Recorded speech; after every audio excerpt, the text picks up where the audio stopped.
Welcome back to Hitchcock's Picks. Your one-stop shop for all those movie and TV wrecks that just blow your mind. And when someone forgets their place, I've got a man for that. Problem solved. I'm Dave. And I'm Emma. And today, We've got a good one for you. we are diving deep into 5 TV shows you absolutely have to see in 2025. Jaw droppers, everyone. And of course, we got to do it. At the end, Yeah, we'll be ranking them. hype factor, Out of 10. 10 out of 10. Would watch again. All right, let's jump right in. 2025, just looking at this list, It's a packed year. it is shaping up to be a phenomenal year for television. Absolutely. And we're starting strong. Oh yeah, real strong. We're heading straight to the dark heart of London. Name's Conrad Harrigan, family man. And if you cross my family, well, you'd better pray. Ooh, London. With Mobland. Coming to Paramount Plus. That's right. Picture this. London's about to erupt in this massive, bloody gang war. all-out turf war. Right in the thick of it The eye of the storm. is Harry D'Souza. Sounds like a tough guy. Well, not exactly. He's not a gangster in the traditional sense, not a killer. More of a behind-the-scenes guy. Exactly. He's what they call a fixer. The guy who makes problems disappear, cleans up the messes, The cleaner, the one you call when things get really messy. The invisible man. Until they need him. What happens that pulls him into the spotlight? Well, it all kicks off with this drug deal. Goes south real bad. Turns into an absolute massacre between 2 of London's most powerful crime families. You've got the Harrigans. Old school. And then the Donovans. Brutal. Yeah. And Harry? Poor Harry just happens to be in the wrong place the worst possible time. Oh, no. And he gets stuck cleaning up a crime he had nothing to do with. Talk about bad luck. It's a nightmare. Both gangs think he's involved, naturally, Well, yeah. and they put a price on his head. So now this invisible man is public enemy number 1. Classic. I can see why this one's got you hooked. And here's the kicker. Playing Harry D'Souza is none other than Tom Hardy. And Hardy's been pretty open about, his own past, Right. his struggles. So how does that play into Mobland? Well, when you see him as Harry, this guy battling his own demons while trying to survive in this world of violence and paranoia, Deep stuff. it has this whole other layer. He's not just acting. More like channeling something real, raw. You can feel it. Right. It makes you wonder how much of Harry is Tom and how much of Tom is Harry. Whoa. Deep thoughts, Dave. But you're right. That lived experience, it brings a weight to the character and the show as a whole. It's not just about the action. No, not at all. This show digs into the power struggles, the paranoia that seeps into everything. Trust no one. Exactly. Everyone's a suspect. And Harry's in a race against time. He has 1 hour to make this whole massacre disappear. 1 hour. Tick-tock. But as he's digging, he finds out that, he wasn't just in the wrong place at the wrong time. Someone set him up. He's a pawn in a bigger game. Who's pulling the strings? And that's the real mystery, right? Ooh, conspiracy. Love it. It's not just about surviving. It's about figuring out who's playing him and why.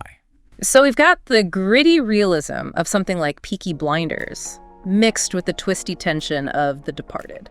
I think that's a pretty spot-on comparison. I'm in. But the question Mobland really asks is, in a world where everyone is already dead inside, how far would you go to stay alive? Dark, but I like it.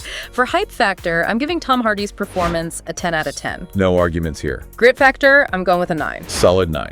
And the storytelling, based on what we know, has got to be an 8.5. Yeah, I'm with you on that. You're gonna wish you was. Mobland, new series streaming March 30th on Paramount Plus.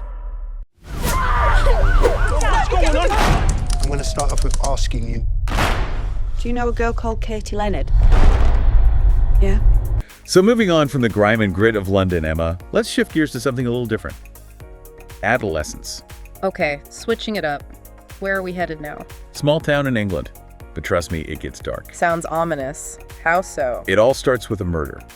A 13-year-old boy is arrested for killing his classmate. Whoa. Okay, so we're dealing with heavy stuff here. Yeah, it's not your typical whodunit, though. This show is really about youth, about family, about the pressures kids face these days. Those teenage years, they can be rough. What's the story behind this 13-year-old? Well, his name is Jamie Miller. Owen Cooper plays him. Owen Cooper. I liked him. And before this, he was just an ordinary kid. Good grades, good family. But now, he's accused of this horrific crime. And the show digs into his life before. Oh, yeah. Every relationship, every secret, every moment. It makes you question everything you think you know. It's like a puzzle box. You have to put the pieces together to understand what could lead a kid to do something like that. And the cast, Emma, you're not going to believe this. We've got Stephen Graham. Amazing. Who's also a co-creator on the show. No way. Playing Jamie's dad, Eddie Miller. Oh, I bet that's a powerful performance. Ashley Walters is Detective Inspector Luke Bascom, the guy trying to untangle the truth. Tough job. In a town where everyone's a suspect. And then there's Erin Doherty. Oh, love her. She's playing the clinical psychologist Brian E. Ariston, trying to get inside Jamie's head. I bet there's some incredible acting in this one. What about the way it's filmed? I read something interesting about that. Yeah, this is where things get really cool. The director, Philip Barantini, Wasn't he behind? yeah, Boiling Point, Right. decided to shoot each episode in one take. One take, the whole episode. The whole thing, no cuts. Talk about ambitious. It's insane, but it works. It puts you right there with the characters, experiencing everything in real time. Intense. The tension, the emotion, it just builds and builds. You're really feeling what the characters are feeling. No escape. And guess what? This show actually broke records. It was the first streaming show to hit #1 on the BIRB, the UK TV ratings. Wow. People are loving it. That's a big deal. So it's clearly striking a chord. It's not just about the crime. It's about understanding what makes people, especially young people, do the things they do. The human condition, the pressures of growing up, and the darkness that can lurk beneath the surface. It's a deep dive into the human psyche, really. For hype factor, I'm giving Adolescence a 9 for narrative depth, Definitely. 9.5 for performance authenticity, Oh, yeah. and another 9 for its cinematic innovation. One-take episodes. Bold move, and it paid off. I'm all in on Adolescence. It's crazy what your brain tells you to do when you're a kid.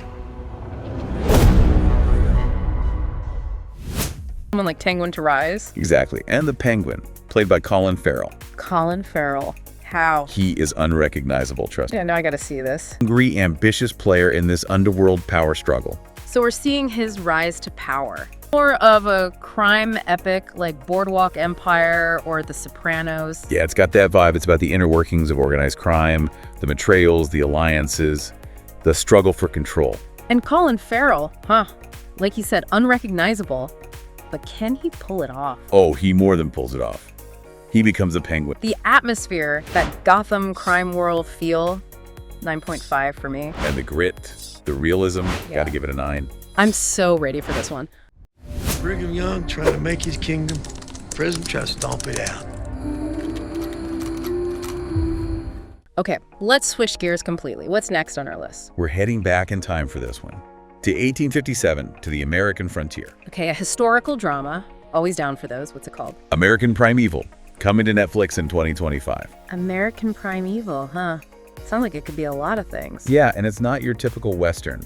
This is the frontier stripped bare. It's brutal. It's a war zone. Religious fanatics, power-hungry warlords, settlers just trying to survive. It's a far cry from the romanticized West we often see. So, no cowboys and saloons. Not exactly. This is about the real cost of freedom in that era. Sounds intense. Who do we have leading the charge in this harsh world? Taylor Kitsch plays Isaac Reed, a tracker haunted by his past. And he's not your classic stoic hero. Oh, he's got baggage. Yeah, and he's struggling. But he's also incredibly skilled, resourceful. He knows how to survive in this world. And who else is caught up in this struggle with him? Well, there's Betty Gilpin. She plays a mother who's on the run, facing incredible dangers. And then there's Dane DeHaan. He's playing a character who's, let's just say, morally ambiguous. A wild card. That's always interesting. Anything else that makes this one stand out? Oh, yeah. They're not shying away from controversy. They're actually portraying the Mountain Meadows massacre in the show. That's a heavy subject. It's a dark chapter in American history. Are they handling it sensitively? From what we've heard, they're committed to historical accuracy. They're not trying to sugarcoat it. So they're making viewers face the dark side of the American past. Yeah, it's not going to be easy to watch, but it's improving. Definitely. History isn't always pretty. Sometimes it's downright brutal. For hype factor, I'm giving American Primeval a 9 for its grit, a 9 for the intensity, and an 8.5 for historical depth. I'm with you on that. This one sounds like it's gonna pack a punch. Okay, ready for our last show. Bring it on! Saving the best for last. It's a tough call. Okay, now I'm really curious. What is it? We're going back to the future.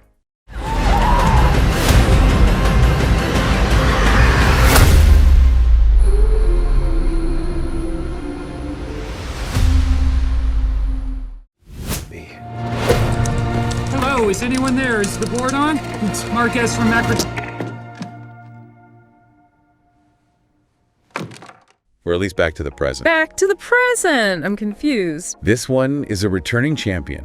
Severance, Season 2. Severance! Oh, that show messed with my head. I loved it. It's coming back to Apple TV Plus in 2025.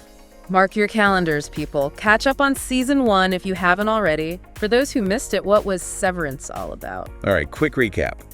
Imagine a company that can surgically separate your work memories from your personal memories. Wait, so you go to work and completely forget about your life outside? Yeah, basically. Your innie has no idea about your outie and vice versa. That is creepy. Oh, it gets creepier. Season 2 is going to blow your mind. The innies are starting to remember things, to see glimpses of their outside lives. Uh-oh. Lumen's in trouble. I bet they don't like that. And Mark, played by Adam Scott. He was so good. Amazing, right? He's at the center of it all, struggling with both sides of himself. Two identities battling for control. That's intense. It's about the illusion of control, you know? Not just over our memories, but over everything. Makes you think about how much control we really have over our own lives. And Miss Cobell, right? Patricia Arquette. Don't even get me started on her. She's terrifying. Like cult leader vibes. Oh, I bet she gets even worse this season. She's the kind of villain you love to hate. And we're finally going to get some answers about what Lumon is really up to, what their end game is. The mysteries, they've been driving me crazy. The suspense is killing me. Me too. Okay, hype factor time. What are we thinking? Severance, Season 2. Mind in factor, 9.5. Definitely. Performance depth, 10. I mean, Adam Scott, Patricia Arquette, come on. 10 all the way. And plot evolution, I'm going with a 9. This season is going to be explosive. Goodbye, Marquez. Wait! So there you have it, folks. 5 shows that are going to dominate 2025. Mobland, Adolescence, The Penguin, American Primeval, and Severance Season 2. Whew, what a lineup. So many amazing shows to look forward to think. Stay tuned. We've got tons more recommendations coming your way. And if you're craving some suspense right now, check out our video on the top 12 thriller miniseries you can binge watch. That should tide you over. Until next time. See you soon.